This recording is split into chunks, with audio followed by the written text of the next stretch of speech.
And here now for more on the verdict and what happens next are Dan Abrams, ABC's chief legal affairs anchor, our senior justice correspondent Pierre Thomas, the editorial page editor of the Wall Street Journal, Paul Gigot, and Tavis Smiley of PBS. Let me start with you, Dan. No surprise to you, you've said this all the way. The prosecution didn't make the case. That's right, because when you look at what the legal question here was, the question was there reasonable doubt about the moment that George Zimmerman shot Trayvon Martin? And the question there was, did George Zimmerman reasonably believe that great bodily injury was going to be inflicted on him? And there was a lot of evidence in this case that Trayvon Martin had beaten George Zimmerman. Now, what led up to that is a separate question. But the legal question is only what was going on in George Zimmerman's mind at the moment he did that, and was there reasonable doubt as to what he believed? When you picture it that way, and you're talking about just that moment he shoots, and the amount of evidence there was that George Zimmerman had been beaten by Trayvon Martin, it was difficult to see how the prosecution was going to win this case. So, Pierre, that does get to the question of did they overreach? Well, the Justice Department is looking at that very issue in terms of whether a civil rights case can be brought. In terms of the prosecutors, a lot of legal scholars are going to look at this case and say maybe they should have gone for a lesser charge. But, you know, as you look at this case, you have what took place in the court, which had to deal with the law. But the court of public opinion is where this thing is exploded. You have many in the African-American community wondering about one single issue.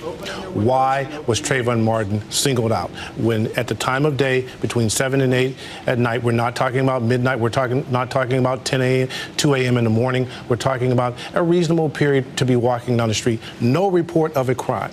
That is the issue that many African Americans and that's the broad question, about. But given this Justice Department investigation, the prospect of a Justice Department investigation, clearly it's open right now, but the bar is very high after an acquittal. They're going to have to show that the violence was motivated by racial prejudice, not an accident, not negligence, not self-defense.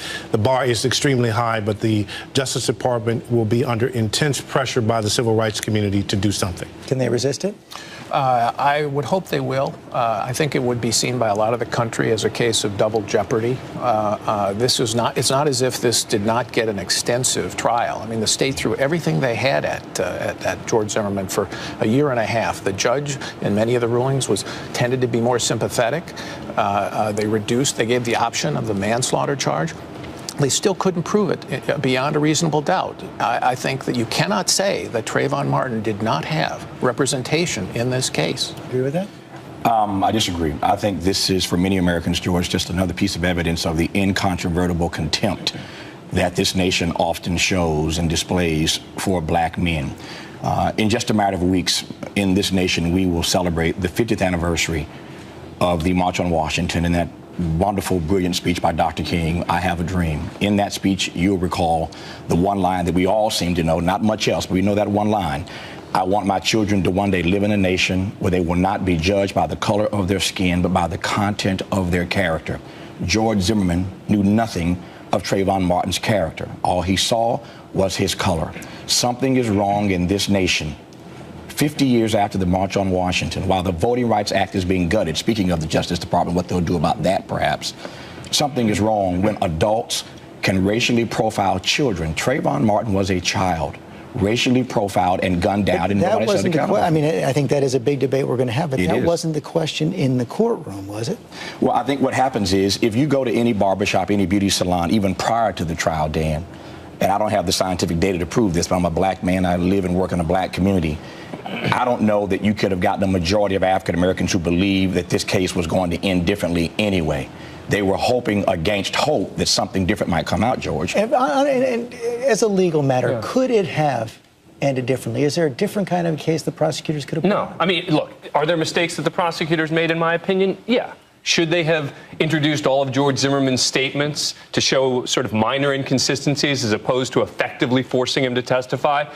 Yeah, that was a little mistake. But the reality is, it wouldn't have made a difference if he'd been charged with manslaughter versus murder. Everyone's talking about, well, maybe they overcharged here. Yeah, they probably did. Would it have made a difference? No. With regard to the federal investigation, yes, there will be a federal investigation. They will publicly discuss it. And there will not be charges filed. Under the Civil Rights Division will not file. Because they can't win? Because they can't win in this case. They won't win, and they know that. Now, there are two separate questions here that we're discussing, and I think it's important to distinguish them. One is a sort of broad societal right and wrong, and what is wrong with our society. And that is a fair question to ask, but that is a different question than talking about what happened in that courtroom.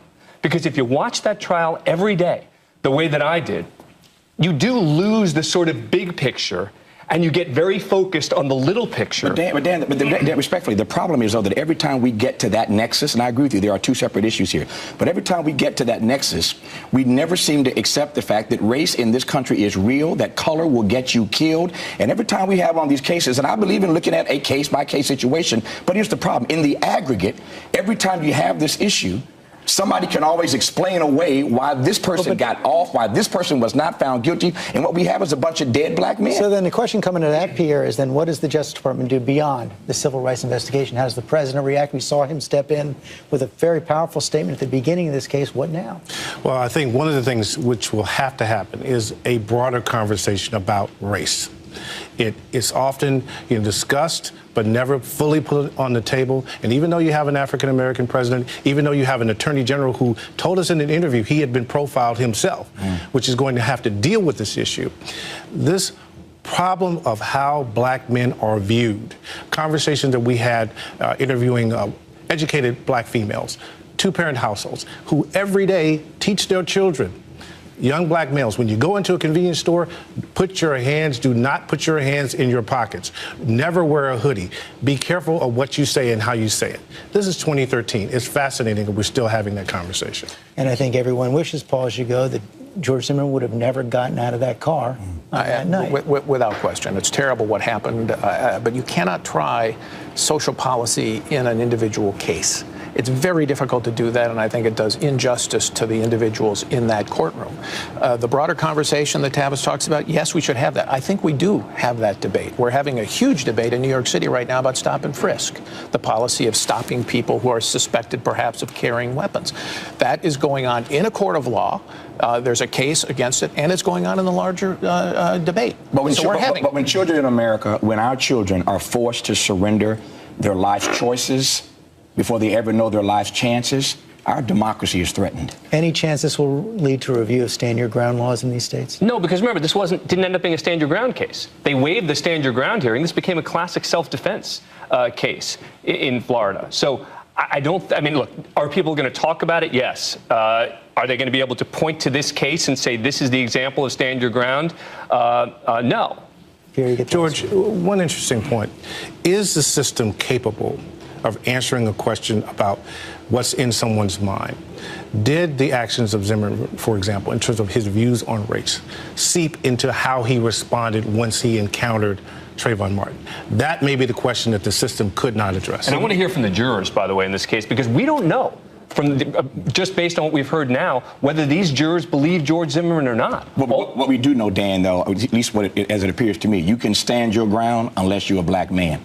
Well, look, we don't know that. I mean, no, it appears to me, and I think many other persons in this country, that you can, in fact, stand your ground unless you are a black man. George Zimmerman was allowed to stand his ground. Trayvon Martin was not allowed to stand his ground. There have been a lot of cases in Florida involving black-on-black crime where similar results have occurred, where no charges were filed. I'm not justifying it. I'm just saying that I do really want to focus on this case, and then I think we need to also have the discussion. But I don't know that when you connect the two, that it's necessarily fair in connection with this case. But I am going to be very curious to hear what the jurors say. We're all waiting for that, and thank you all for your insight.